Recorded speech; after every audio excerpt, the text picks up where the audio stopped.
प्रिय मित्रों, सादर नमस्कार। आप सबका मेरे यूट्यूब चैनल पर स्वागत है। आशा करता हूं कि आप सब स्वस्थ होंगे। तो मित्रों, आज मैं बहुत ही महत्वपूर्ण, बहुत ही उपयोगी पौधे के बारे में बताने जा रहा हूं। कृपया आप सब वीडियो को अंत तक देखें। मैं इसके विशेषताओं के बारे में बताऊंगा, इसके उपयोग के बारे में बताऊंगा, इसके फ़ायदे, नुकसान, देखभाल और कैसे चयन करें, मिट्टी, हर चीज़ के बारे में इसके बताऊँगा। तो कृपया आप सब वीडियो को लास्ट तक देखें, अंत तक देखें, अन्यथा आपसे महत्वपूर्ण जानकारियाँ छूट जाएंगी। तो मित्रों, देर न करते हुए हम वीडियो की तरफ बढ़ते हैं। जो पौधे को आप देख रहे हैं, इसका नाम है मदर ऑफ़ मिलियंस। यह बहुत ही अच्छा पौधा, बहुत ही बढ़िया पौधा है। तो चलो हम बात करते हैं इसके बारे में। तो मदर ऑफ़ मिलियंस एक रसीला पौधा है और यह अपनी खासियतों और तेज़ी से फैलने के कारण प्रसिद्ध है। यह अफ्रीका और मेडागास्कर का मूल निवासी है और अब इसे दुनिया भर के उष्णकटिबंधीय और अर्ध उष्णकटिबंधीय इलाकों में देखा जा सकता है। इसकी विशेषताएं यह हैं मित्रों कि पत्तियों की संरचना, इसकी पत्तियां लंबी, पतली और नली के आकार की होती हैं, जो इसकी खास पहचान है। पत्तियों के किनारे छोटे छोटे नए पौधों का निर्माण होता है, जो अपनी प्रजनन क्षमता को बढ़ाते हैं। तेज़ी से फैलना इस पौधे की खासियत है। यह अपने पत्तों से नई कलियाँ बना सकता है, जो मिट्टी में गिरते ही एक नए पौधे का रूप ले लेती हैं। इसलिए इसे मदर ऑफ़ मिलियंस कहा जाता है, क्योंकि यह आसानी से हज़ारों पौधों का उत्पादन कर सकता है। फूल इस पौधे में छोटे छोटे बेल के आकार के नारंगी या गुलाबी फूल होते हैं, जो सर्दियों के महीने में खिलते हैं। फूल खिलने पर यह पौधा देखने में बहुत आकर्षक लगता है। तो मित्रों, अगर इस पौधे की हम सहनशीलता की बात करें तो यह पौधा सूखे में भी जीवित रह सकता है और इसे ज़्यादा पानी की आवश्यकता नहीं होती है। इसे सीधे धूप में रखें, यह बेहतर विकास करता है। फायदे मित्रों, सजावटी पौधा है। अपने आकर्षक आकार और फूलों के कारण इसे सजावट के लिए इस्तेमाल किया जाता है। और मित्रों, इसका नुकसान यह है कि यह विषाक्त है। यह पौधा बच्चों और पालतू जानवरों के लिए जहरीला होता है। इसकी पत्तियों में बफाडिनोलाइड ग्लाइकोसाइड नामक रसायन होता है, जो पशुओं के लिए हानिकारक है। इसलिए इसे घर के ऐसे स्थान पर रखना चाहिए जहां बच्चे और पालतू जानवर इसकी पहुंच में न पहुंचें।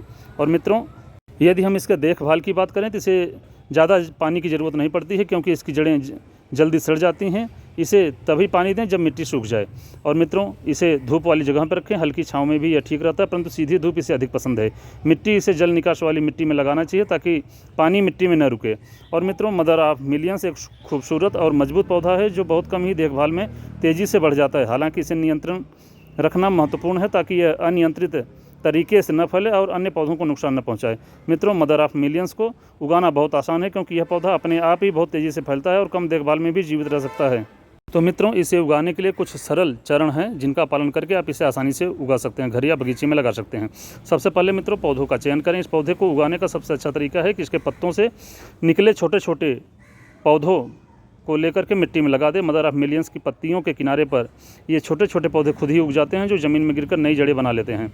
और मित्रों, उपयुक्त मिट्टी तैयार करें। तो मित्रों, मदर ऑफ़ मिलियंस पौधा सूखा सहनशील होता है, इसलिए इसे ऐसी मिट्टी में लगाएं जो जल निकासी में अच्छी हो। रसीले पौधों के लिए विशेष मिट्टी या बालू वाली मिट्टी का मिश्रण इस पौधे के लिए आदर्श होता है। अगर आपके पास ऐसी मिट्टी नहीं है तो आप सामान्य गार्डन मिट्टी से रेत मिलाकर इसे तैयार कर सकते हैं। और मित्रों, मदर ऑफ़ मिलियंस को अच्छी धूप की ज़रूरत होती है, इसलिए इसे ऐसे स्थान पर रखें जहां इसे रोज़ाना 4 से 6 घंटे की धूप मिले। हालांकि यह पौधा आंशिक छांव में भी जीवित रह सकता है, लेकिन बेहतर विकास के लिए धूप जरूरी है।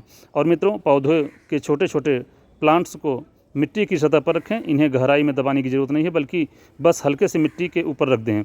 यह पौधा आसानी से जड़ें पकड़ लेगा और खुद ही मिट्टी में स्थापित हो जाएगा। और मित्रों, मदर ऑफ़ मिलियंस को ज़्यादा पानी की आवश्यकता नहीं होती है। इसे तभी पानी दें जब मिट्टी पूरी तरह सूख जाए। ज़्यादा पानी देने से इसकी जड़ें सड़ जाती हैं। ठंड के मौसम में बहुत कम पानी देना चाहिए, क्योंकि इस समय पौधे की वृद्धि धीमी होती है। और मित्रों, पौधे को स्वस्थ रखने के लिए इसे समय समय पर देखभाल की ज़रूरत होती है। इसके आसपास की खरपतवार हटा दें, ताकि पौधे को पर्याप्त पोषण मिले। यदि आप इसे एक छोटे क्षेत्र में सीमित रखना चाहते हैं तो समय समय पर इसके अतिरिक्त पौधों को निकाल दें, क्योंकि यह बहुत तेज़ी से फैलता है। और मित्रों, मदर ऑफ़ मिलियंस को खास खाद की ज़रूरत नहीं होती है, लेकिन आप इसे साल में एक बार हल्की रसीले पौधे के लिए बनी खाद दे सकते हैं। गमले का चयन, अगर आप इसे गमले में उगाना चाहते हैं तो ऐसा गमला चुनें जिसमें जल निकासी के लिए छेद हो।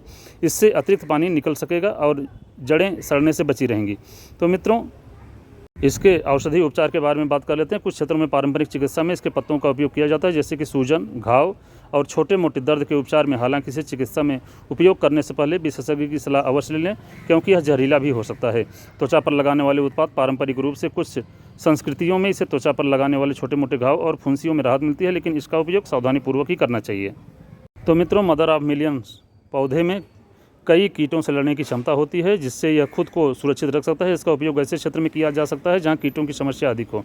और मित्रों, मानसिक स्वास्थ्य को लाभ देता है। सुकून देने वाला पौधा, यह पौधा घर या कार्यस्थल में हरियाली और प्राकृतिक सुंदरता जोड़ता है। मानसिक स्वास्थ्य के लिए लाभदायक होता है। यह तनाव को कम करने में सहायक होता है और वातावरण में सकारात्मक ऊर्जा लाता है। मित्रों, जैसा कि मैंने आपको मदर ऑफ मिलियंस पौधे के बारे में बताया, यदि वीडियो अच्छा लगा तो कृपया चैनल को सब्सक्राइब करें, वीडियो को लाइक और कमेंट करें। जय हिंद, जय भारत।